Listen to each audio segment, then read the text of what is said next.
Bienvenue à votre programme Parole de vie. Pour vous servir aujourd'hui, le pasteur Walter Zanzen de Genève en Suisse. Je vous invite à lire avec moi un texte qui nous parle sur la prière. Suivez-moi dans Luc chapitre 11, verset 5. Il leur dit encore, « Lequel d'entre vous aura un ami qui se rendra chez lui au milieu de la nuit pour lui dire, « Ami, prête-moi 3 pains, car un de mes amis est arrivé de voyage de chez moi, et je n'ai rien à lui offrir. » Si de l'intérieur l'autre lui répond, « Ne me cause pas d'ennui, la porte est déjà fermée, mes enfants et moi nous sommes au lit, je ne puis me lever pour te donner des pains. Je vous le dis, même s'il ne se lève pas pour les lui donner, parce qu'il est son ami, il se lèvera à cause de son importunité et lui donnera tout ce dont il a besoin. Et moi je vous dis, demandez et vous recevrez, cherchez et vous trouverez, frappez et l'on vous ouvrira. Car quiconque demande reçoit, celui qui cherche trouve, et on ouvre à celui qui frappe. » Je vous invite à prier.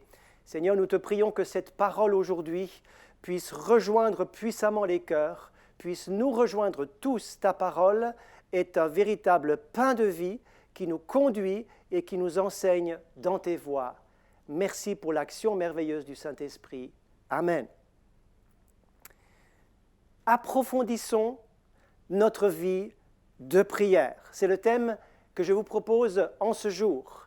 Approfondissons notre vie de prière. Car au chapitre 11, au verset 1er, les disciples sont avec Jésus qui est en train de prier et qui les enseigne à prier. Et ils vont dire, « Seigneur, enseigne-nous à prier. » Sur quoi vient le texte que nous venons de lire ensemble.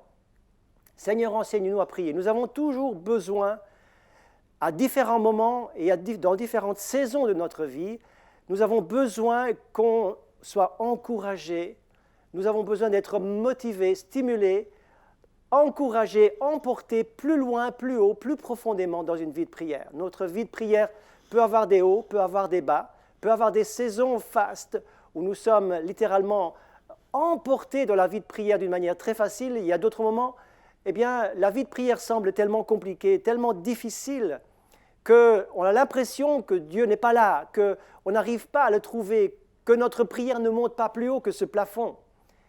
Nous avons besoin d'être encouragés et le Saint-Esprit est là pour nous conduire plus près de Dieu, plus près dans sa présence, afin que nous soyons encouragés dans la prière. Car la prière, voyez-vous, ce n'est pas l'affaire de quelques spécialistes, ce n'est pas l'affaire de quelques personnes qui aiment ça, mais c'est notre appel à tous. Nous sommes tous appelés à avoir ce contact, cette intimité avec Dieu et au travers de cette connexion par le Saint-Esprit avec le Seigneur, au travers de Jésus, au travers de cette réconciliation avec lui, car nous étions séparés de Dieu, coupés comme un téléphone qui ne répond plus, eh bien, naturellement, nous ne sommes pas en contact avec lui, mais par la repentance, par la conversion, par la nouvelle naissance, la vie nouvelle vient et notre esprit est connecté à l'Esprit de Dieu et la prière devient une réalité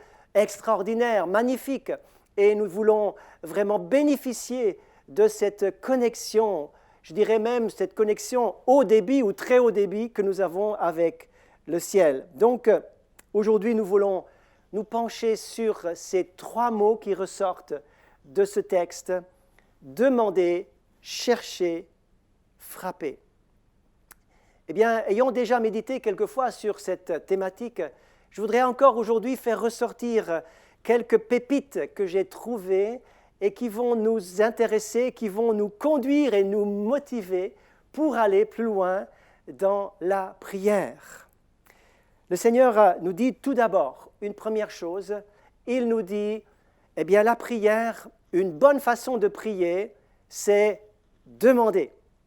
Demander, eh bien ça fait partie de la façon naturelle, c'est la façon basique de prier, c'est de dire, Seigneur, je te demande ceci, je te demande cela pour moi, pour mes besoins physiques, pour mes besoins de tout genre, pour ma famille, pour mon Église, pour toutes sortes de sujets, j'ai besoin et j'aime demander. Et le Seigneur nous dit, bien, ne te gêne pas, tu peux demander, je suis ton Père, et j'aime entendre ta voix, j'aime aussi pourvoir à tes besoins, j'ai la capacité, j'ai la puissance, j'ai le pouvoir de répondre.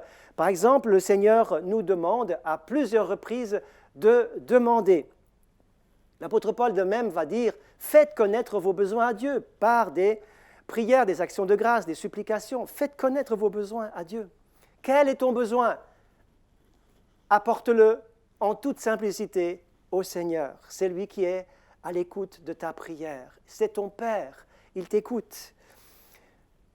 Tout ce que vous demandez en mon nom, je le ferai, afin que le Père soit glorifié dans le Fils. Si vous demandez quelque chose en mon nom, je le ferai. C'est Jésus qui s'engage dans Jean chapitre 14, verset 13-14, à nous répondre à notre demande. Si vous demeurez en moi et que mes paroles demeurent en vous, demandez ce que vous voulez et cela vous sera accordé. Si deux s'accordent pour demander une chose quelconque, elle leur sera donnée par mon Père. Jésus va encore dire dans Jean 16, « Jusqu'à présent, vous n'avez rien demandé. Demandez afin que votre joie soit parfaite. » Donc nous sommes vivement encouragés, basés sur les nombreuses promesses. Mais pour cela, il y a aussi des conditions. C'est demeurer en lui, c'est être en lui, d'être dans sa volonté. Nous avons besoin d'être vraiment remplis et nous devons accomplir, effectuer et répondre aux conditions bibliques pour recevoir des réponses. Nous devons donc demander avec foi pour recevoir. Jusque-là, nous sommes dans un niveau simple de la prière qui n'exige pas vraiment une relation profonde forcément. Même si nous sommes en communion avec Dieu, nous sommes ici plutôt dans ce rendez-vous bienfaisant avec le Seigneur où nous exposons nos besoins. Quelqu'un l'a dit, eh bien, ne restez pas dans une relation d'affaires avec Dieu ou une relation commerciale où on propose un contrat puis on reçoit des réponses. On propose des choses et on reçoit des réponses. Mais non, mais entrez plus loin en avant, entrez plus en avant et entrez dans cette communion profonde. C'est pourquoi Jésus dit, mais ne t'arrête pas au niveau demandé. Monte au niveau supérieur, va plus loin dans la vie de prière et cherche. Vous allez me dire, cherchez quoi? Eh bien, la parole de Dieu est là pour nous orienter. Si nous cherchons, c'est qu'il nous manque quelque chose. Vous allez me demander, vous allez me dire, mais j'ai demandé, donc je devrais recevoir. Mais recevoir des choses, c'est un aspect.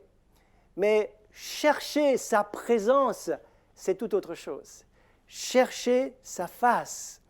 Beaucoup de gens demandent et cherchent les mains de Dieu pour que Dieu fasse un tas de choses pour nous. Mais moins de gens cherchent sa présence, chercher sa face. Vous n'êtes pas en train de chercher quelque chose, mais vous êtes en train de chercher quelqu'un. Ce n'est pas la même chose si vous avez perdu vos clés, perdu un papier, perdu un document, perdu quelque chose que vous cherchez frénétiquement dans votre maison, ou si vous avez perdu quelqu'un. C'est tout différent. J'ai déjà perdu peut-être un jour mes clés ou un document que je cherche, mais ce n'est pas comparable au jour que j'ai vécu lorsque j'avais perdu ma petite fille dans une foule. Je l'ai perdue et j'étais littéralement liquéfié, angoissé au possible parce que je ne la trouvais plus. Mon cœur était prêt à tout rompre parce que je devais impérativement retrouver mon enfant. Donc chercher quelqu'un qui me manque, c'est le niveau de prière que Dieu attend de nous. Cherchez et vous trouverez. Dans le Cantique des Cantiques, au chapitre 3, il y a un texte très intéressant. Regardez. Il est dit ceci. Cantique des Cantiques, chapitre 3, versets 1 et 2. « Sur ma couche, pendant les nuits, j'ai cherché celui que mon cœur aime, je l'ai cherché et je ne l'ai pas trouvé. » Regardez, imaginez la bien-aimée qui rêve de son bien-aimé. Elle est couchée sur son lit, tranquille. Elle est en train de rêver, de rêvasser même, et elle pense à son bien-aimé. Elle est en train de se faire un film. Et elle dit, et voilà, je l'ai cherché, je ne l'ai pas trouvé, ce qui paraît un peu normal. Mais le texte continue. Je me lèverai, je ferai le tour de la ville pour chercher celui que mon cœur aime. Ah, maintenant, c'est déjà mieux. Elle va se bouger un peu, elle va se mettre en mouvement, elle va se lever enfin pour sortir de ses petits rêves, pour sortir de son immobilité, pour sortir de sa paresse et vraiment se mettre à chercher vraiment. Et le texte dit, je l'ai cherché et je ne l'ai pas trouvé. Mais dans Cantique, chapitre 3, le verset suivant, verset 4, il est dit, j'ai été en contact avec les gardes de la ville, je les ai questionnés. Avez-vous trouvé, avez-vous vu mon bien-aimé ? À peine je les avais dépassés que j'ai trouvé celui que mon cœur aime. Je l'ai saisi et je ne l'ai pas lâché. C'est ça la parole que je voudrais vous laisser. C'est la parole sur laquelle j'aimerais appuyer. C'est la parole que Dieu voudrait nous donner aujourd'hui. Je l'ai saisi et je ne l'ai pas lâché. Voyez-vous, vous cherchez vraiment lorsque vous cherchez de tout votre cœur. Vous cherchez vraiment lorsque vous appliquez pleinement, vous mettez tout en jeu, vous mettez tout dans la balance pour faire tout ce qu'il est possible de faire pour trouver celui que votre cœur aime.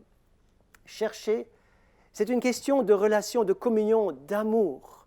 Nous ne sommes plus sur le niveau de demander parce que vous avez des besoins et que Dieu répond à votre besoin. Mais là, vous êtes en train de chercher sa présence, sa personne. C'est lui qu'il vous faut, rien d'autre. Ce n'est pas ses réponses, ce n'est pas ses bénédictions qu'il vous faut, c'est sa présence. C'est celui qui est le bienfaiteur, c'est lui qu'il vous faut, c'est sa personne qui vous intéresse. Sommes-nous prêts à prier dans ce sens-là ? Sommes-nous prêts à répondre à la demande de Jésus ? Cherchez. Et il nous donne la promesse, si vous cherchez, vous trouverez. Si vous cherchez de tout votre cœur. Alors, j'espère que le Seigneur a cette valeur, que ce ne soit pas seulement des bénédictions que vous cherchez, parce que vous avez des besoins, mais que lui a toute la valeur, qu'il est précieux à l'infini pour vous et que vous le cherchez parce qu'il a une valeur infinie.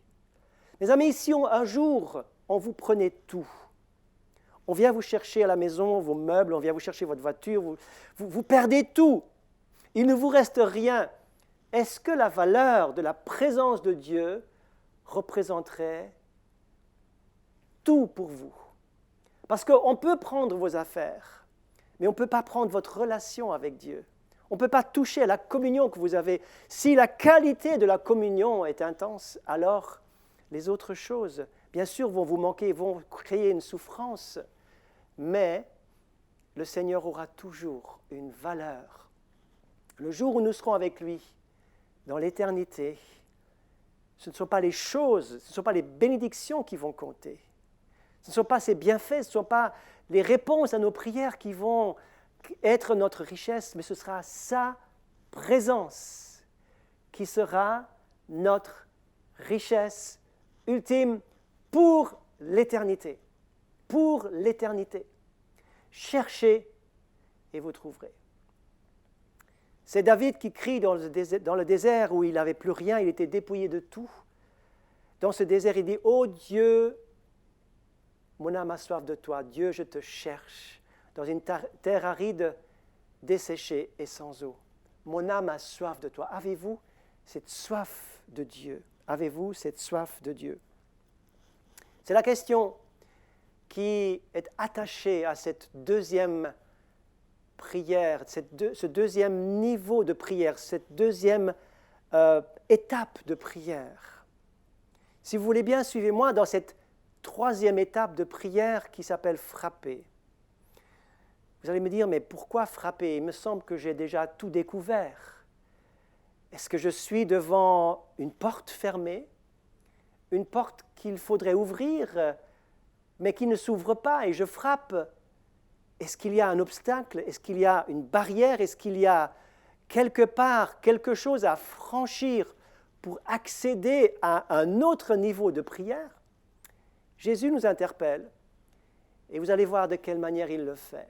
Au travers de cette histoire, justement, avec laquelle je voudrais terminer ce message tout à l'heure. Car beaucoup de personnes s'arrêtent ici et n'entrent pas dans cette dimension où il faut frapper pour entrer dans une chambre secrète.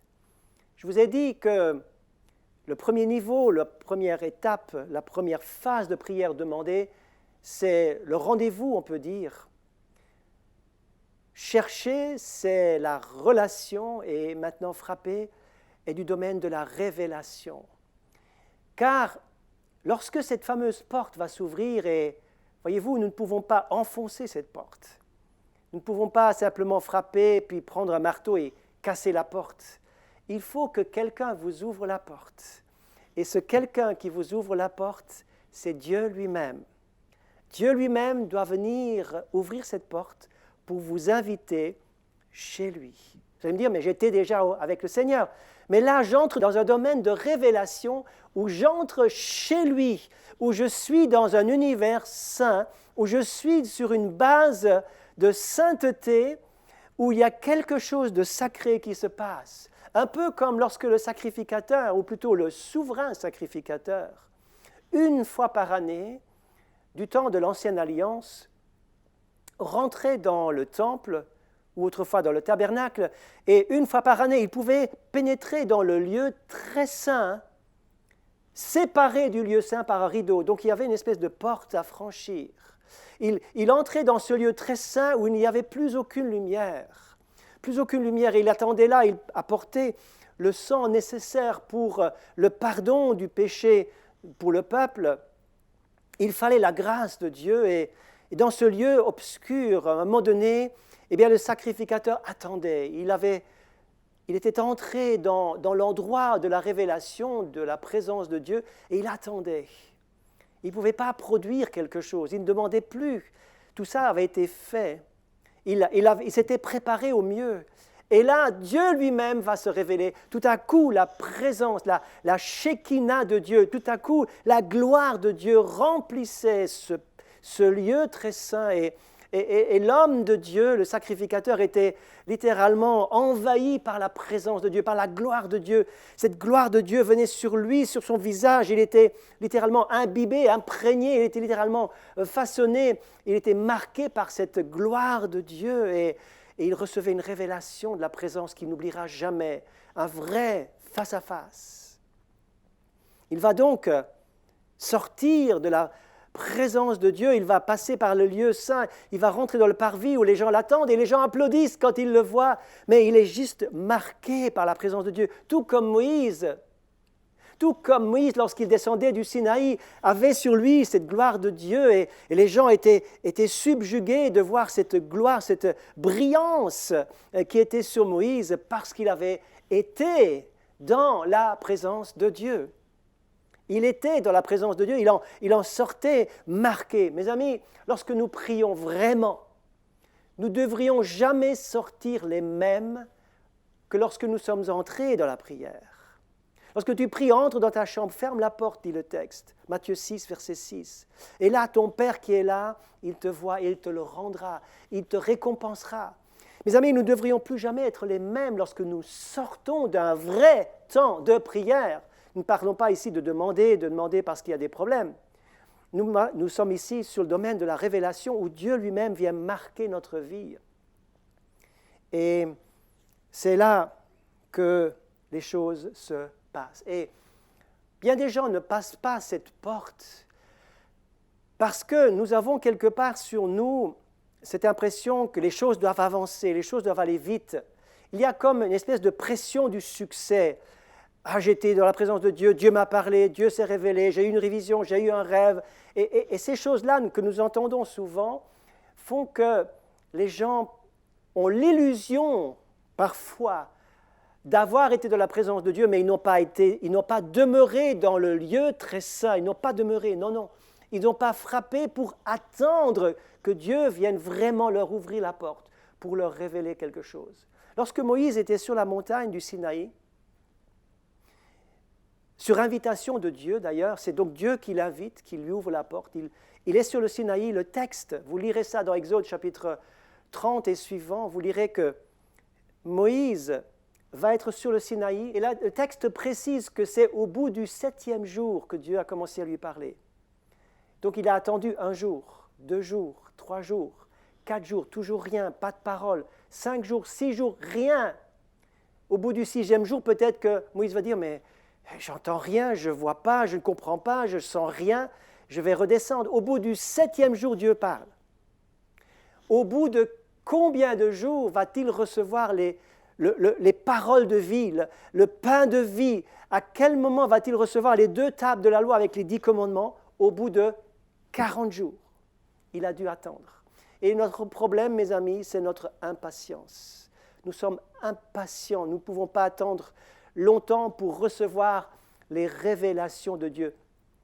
Nous sommes devenus une génération superficielle où il faut aller chercher sur Internet, sur YouTube, il faut chercher vite des messages pour recevoir vite quelque chose, parce qu'on a quelque chose à donner, il faut vite recevoir, au lieu de s'attarder encore dans la présence de Dieu, dans le lieu de la révélation. Frappez, mais attendez jusqu'à ce qu'on vous ouvre, et on vous ouvrira. Jésus le promet, Dieu ne frappera jamais inutilement en attendant à l'infini. Non. Je voudrais terminer ce message par 4 conséquences bénies. Lorsque nous sommes dans ce lieu, restez encore un moment avec moi. Restez encore là pour, dans ce lieu, nous soyons vraiment dans cette présence extraordinaire de Dieu où la crainte de Dieu nous envahit, la sainteté de Dieu nous envahit. La présence de Dieu est tellement palpable que je n'ai pas besoin de demander quelque chose. Je n'ai pas besoin que Dieu vienne encore faire des choses. J'ai juste besoin d'attendre pour être marqué par sa présence.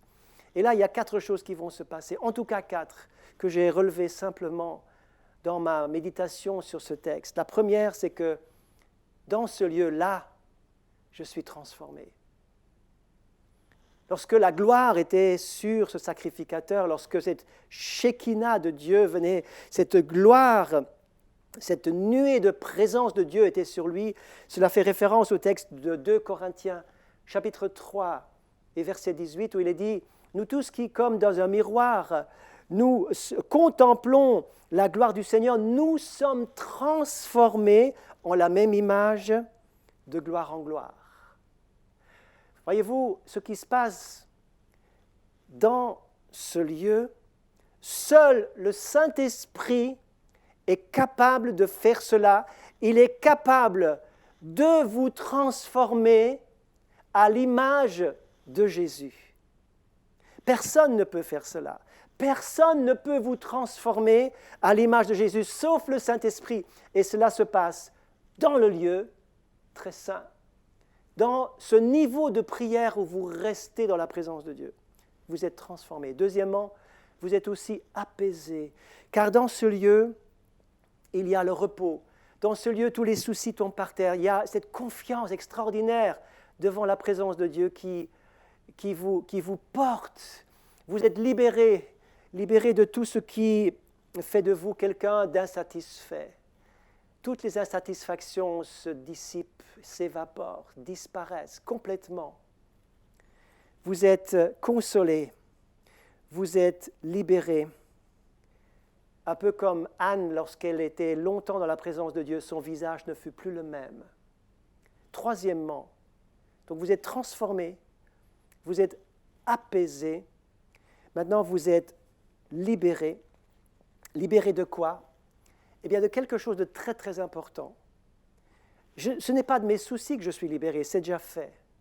Mais je suis libéré de moi-même. Mon ego est resté devant la porte. En passant la porte, car quand vous regardez ce texte, demandez, cherchez, frappez, dans le texte parallèle de Matthieu chapitre 7, verset 7 et suivant, vous verrez que Jésus va parler d'une porte étroite. Il va dire « entrez par la porte étroite ». Cette porte est tellement resserrée, étroite, que mon moi, mon ego, parfois mon ego surdimensionné doit rester à la porte. Je rentre dans l'humilité et je laisse mon ego à la porte. C'est là que je comprends qu'il faut que lui grandisse et que moi je diminue. Il faut que j'apprenne que c'est là que mon humilité a de la place, mais mon orgueil doit rester devant la porte. Il doit rester à l'extérieur. Je suis débarrassé, libéré du moi, de mon ego. Beaucoup trop de chrétiens, malgré leur vie de prière qui semble extraordinaire, ont un ego incroyable. C'est eux au centre, mais lorsque nous avons été dans cette prière, mon ego n'a plus de place. C'est lui qui a toute la place, c'est lui qui est Seigneur de toutes choses. Et le 4e et dernier point, 4e conséquence bénie, c'est que je suis équipé. Je reviens à mon texte que nous avons lu, l'histoire de cet ami qui est importuné en pleine nuit par quelqu'un qui lui demande des vivres. Et cet ami n'a plus rien. Et il n'a pas de quoi donner, donc il va se retourner vers quelqu'un qui a des provisions, il va frapper à sa porte, mais l'autre n'ouvre pas, il va frapper encore et encore jusqu'à ce qu'il ouvre. Et Jésus va souligner ce terme d'importunité, il va vraiment insister pour recevoir, non pas pour lui, mais pour donner plus loin. Voyez-vous, dans ce lieu, je reçois, non plus pour moi, parce que Dieu m'a déjà exaucé dans le niveau premier demandé, et vous recevrez, mais je reçois les révélations, je reçois le pain de vie, je reçois la nourriture, je reçois quelque chose pour pouvoir approvisionner les autres. Mes amis, combien cela est important. C'est de recevoir dans la présence de Dieu pour pouvoir donner vraiment. Ce ne sont pas des choses que vous avez étudiées, mais c'est des choses que Dieu met sur vous et qui vont transparaître, qui vont transpirer, qui vont émaner de vous vers les autres. Ça, c'est les dons du Seigneur. C'est les dons du Seigneur qui vont être une bénédiction pour les autres. Donc, c'est là le lieu de la révélation. Oh, j'aurais bien des témoignages à vous raconter, mais le temps est déjà terminé. Nous allons nous retrouver une prochaine fois, mais je voudrais juste encore vous bénir et dire: saisissez cette parole, bien-aimés, aujourd'hui. Saisissez cette parole. Demandez, Dieu se plaît à vous donner. Cherchez, Dieu vous donne un rendez-vous de relation et de communion, mais aussi frappez. Attendez que Dieu vous ouvre la porte. Vous allez être chez lui. Il va se passer des choses qui vont vous dépasser, qui vont vous marquer à vie. Car ce niveau de prière-là, c'est là que Dieu vous attend vraiment. Que Dieu vous bénisse et à très bientôt.